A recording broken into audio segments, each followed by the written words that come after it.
párrafo primero y entre otros diversos artículos, porque estamos hablando de ambos dictámenes, el hablar de tratándose de juicios de amparo que resuelvan la inconstitucionalidad de normas generales, en ningún caso las sentencias que se dicten fijarán efectos generales. Es lo que acabo de decir en este ejemplo y por supuesto es un gran retroceso, sí lo es.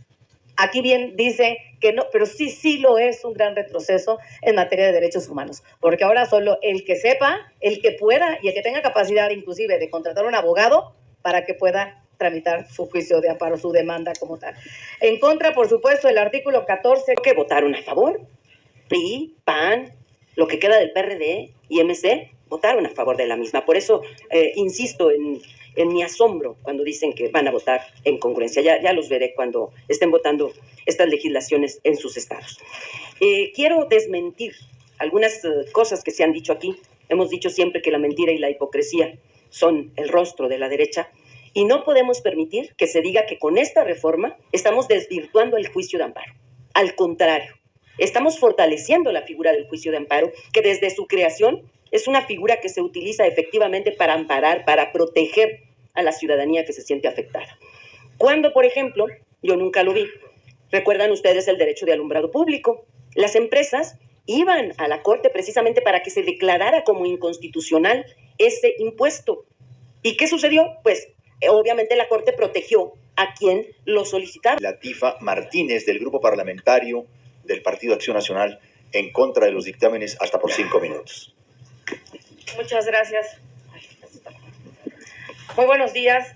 Pues bueno, nada más queriendo hacer un poco de antecedentes sobre estas reformas que se están poniendo a disposición de dos leyes que efectivamente la posición nuestra es de votar en contra. Y antecedentes hablo porque sabemos que devienen de otras reformas. La reforma constitucional al Poder Judicial del 10 de septiembre, la reforma constitucional en materia de impugnabilidad de las reformas constitucionales del 24 de octubre y, por supuesto, también la reforma constitucional en lenguaje incluyente. Y sabemos que deviene de ello y quiero desglosar nada más tres grandes formas en las que yo veo por supuesto, estas reformas. Primero, estamos de acuerdo con la parte de la armonización del lenguaje incluyente. Por supuesto, el que se agregue no solo ministro, sino que tenga ministra, que no solamente magistrado, que diga también magistrada, jueza, actuaria, abogadas. En fin, en esta parte, por supuesto que hemos estado a favor en diversos momentos en el Senado de la República, por cuanto hace a la homologación también de actualización de la Ciudad de México por Distrito Federal, las sumas en lugar del salario mínimo, por supuesto, que son temas en los que estamos a favor. Pero en lo sustancial, en la materia de estas reformas estamos en contra y difiero de quienes hablan de estando a favor, argumentando sin entrar al fondo y sobre todo al análisis profundo de estas reformas que se están llevando a cabo. Primero, sí hay un debilitamiento al juicio de amparo. Yo les quiero poner un ejemplo y lo dije en la tribuna también del Senado. Los efectos generales del juicio de amparo había sido un alcance muchísimo en favor de la gente. Y les quiero poner un caso concreto para que no se divague en el que solamente tiene que ser al que presenta el juicio de amparo, que evidentemente así inició y más adelante fue evolucionando con efectos suspensivos generales. En Quintana Roo, en varias comunidades, por ejemplo, con zona limítrofe, con Campeche y Yucatán, no había, por ejemplo, suministro de agua. No le llegaba a la gente el suministro de agua. No sabemos que el agua es un derecho humano, un derecho fundamental consagrado en la Constitución. Y evidentemente unos cuantos presentaron un juicio de amparo en contra del Estado, evidentemente, porque no llega el servicio de agua potable en sus viviendas. Pues, ¿qué creen? Con un juicio de amparo, no solamente a los que presentaron el amparo, la demanda de amparo, tuvieron ese beneficio, sino todo ese colectivo y obligó al Estado y a las autoridades a que tengan ese derecho humano, porque eso es lo que consagra el juicio de amparo.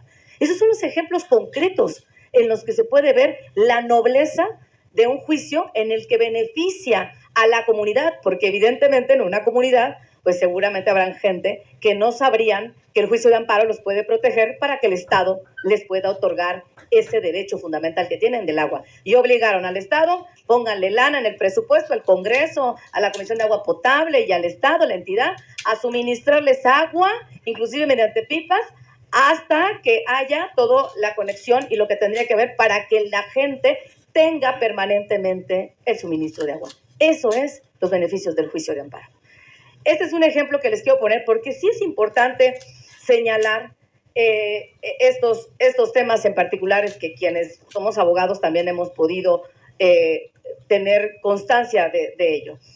¿En qué estamos en contra también? Digo, la verdad es que la modificación que plantea el artículo 73 del párrafo primero y entre otros diversos artículos, porque estamos hablando de ambos dictámenes, el hablar de tratándose de juicios de amparo que resuelvan la inconstitucionalidad de normas generales, en ningún caso las sentencias que se dicten fijarán efectos generales. Es lo que acabo de decir en este ejemplo y por supuesto es un gran retroceso. Sí lo es.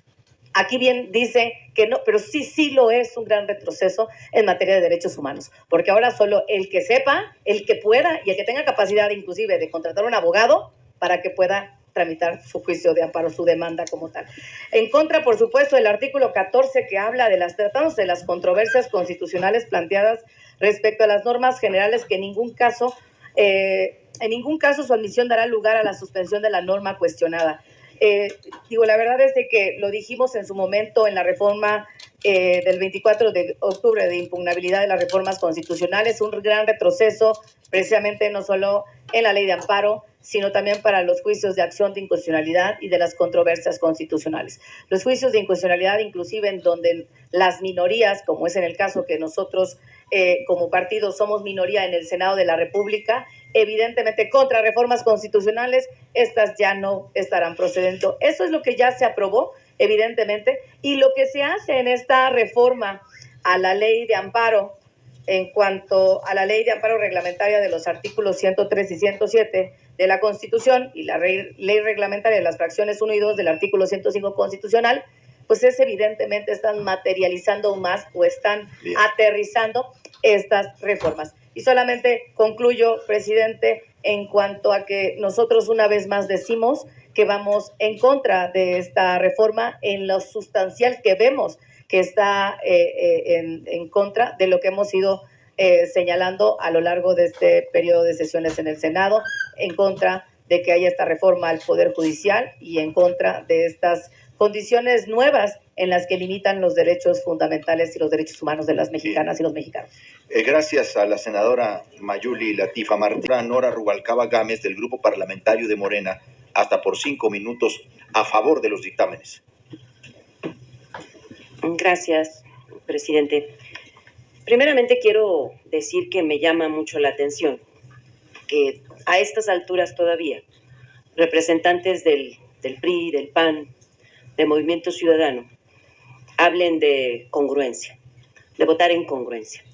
Cuando ustedes saben que hoy por hoy la reforma al Poder Judicial es una obligación y tienen ustedes entidades que gobiernan y donde sus gobernantes y sus legisladores en sus entidades federativas habrán de aprobar, conforme a lo establecido en la ley, pues una reforma al Poder Judicial en sus entidades federativas. Yo no sé cómo van a votar entonces cuando eso suceda en sus estados. Quiero recordarles que el cambio verdadero en este país inició en el año 2018. Es decir, se pusieron los cimientos para el cambio verdadero, para la democratización de este país, para instaurar un régimen austero, sin privilegios, y por lo tanto en lo que avanzamos en septiembre de 2024 fue justamente en ese proceso de democratización. Aprobamos la reforma al Poder Judicial y además aprobamos una reforma adicional que lo que hacía, y esto nada más para recordárselos, era trasladar un artículo de la ley de amparo en la Constitución, porque había quien no sabía leer o no le quedó claro que no procede el amparo en materia de reforma constitucional. Además, aprobamos la ley orgánica al Poder Judicial, la ley de carrera judicial y la ley de responsabilidades administrativas para poder armonizar esa reforma al Poder Judicial. Y por si fuera poco, repito, hay entidades como Aguascalientes que ya aprobaron su reforma al Poder Judicial. en menos de lo que se los cuento. Un día presenta la gobernadora del estado la iniciativa y 4 días después el Congreso del Estado aprueba la elección de todos los integrantes del Poder Judicial y la creación de los órganos de administración y de disciplina judicial para 2025. Y por supuesto que votaron a favor. PRI, PAN, lo que queda del PRD y MC votaron a favor de la misma. Por eso insisto en mi asombro cuando dicen que van a votar en congruencia. Ya los veré cuando estén votando estas legislaciones en sus estados. Quiero desmentir algunas cosas que se han dicho aquí. Hemos dicho siempre que la mentira y la hipocresía son el rostro de la derecha y no podemos permitir que se diga que con esta reforma estamos desvirtuando el juicio de amparo. Al contrario, estamos fortaleciendo la figura del juicio de amparo, que desde su creación es una figura que se utiliza efectivamente para amparar, para proteger a la ciudadanía que se siente afectada. Cuando, por ejemplo, yo nunca lo vi, recuerdan ustedes el derecho de alumbrado público. Las empresas iban a la Corte precisamente para que se declarara como inconstitucional ese impuesto. ¿Y qué sucedió? Pues obviamente la Corte protegió a quien lo solicitaba. ¿Cuándo declararon los efectos generales? Nunca. Después le cambiaron el nombre de derecho y pasó a ser un servicio y lo siguen cobrando algunos municipios. Entonces, ¿qué es lo que sucedió? Estamos previendo que nunca más exista una corte con ministros al servicio del interés económico que declararon los efectos generales cuando estaban imposibilitados para hacerlo. Estaban ahí sí contraviniendo el espíritu de la ley de amparo. La figura de amparo seguirá en la Constitución, sigue en la Constitución y por supuesto que sigue siendo una herramienta al servicio de la ciudadanía para que se proteja de los excesos y de los abusos del poder público. De ninguna manera representa esta reforma un atentado ni a la democracia, al contrario, la fortalece y mucho menos a los derechos humanos. Esta reforma, convencidos estamos de que no va a someter nunca más a un poder a otro, sino que al contrario, estarán ministros y juzgadores, personas juzgadores al servicio de la población. Era el único poder que faltaba por democratizar y hoy el pueblo va a conocer a sus jueces, a sus magistrados y a sus ministros. Va a poder hurgar en su trayectoria, en su honestidad, en su desempeño profesional y ético y tendrá opciones para poder elegir quién quiere que le juzgue. Y nunca más, con esa actitud, tendremos a magistrados que prácticamente se encierran en una burbuja para no poder atender, escuchar y resolver la problemática de la población. Y respecto de los recortes que tienen los organismos, yo solamente quiero decir que fue un propósito en su momento del ciudadano presidente, el licenciado Andrés Manuel López Obrador, de que llegara la austeridad al poder público, de que nunca más fuese el pueblo el que se abrochara o se apretara el cinturón y que ahora fuese justamente la esfera jurídica, la esfera política la que tuviera que hacerlo. Algunos organismos se habían negado a ello, como los organismos autónomos, como el Poder Judicial también. Entonces, hoy llega ese recorte porque no van a requerir todos esos recursos. Recordemos que hay una disminución. Recordemos que en aras de la eficacia y la eficiencia, que son algunos de los principios establecidos en la Constitución y en las leyes para el poder público, hoy llega de manera congruente con el presupuesto. Entonces, esa es la intervención. Muchas gracias, presidente. Muchas gracias, senadora Nora Rubalcaba Gámez.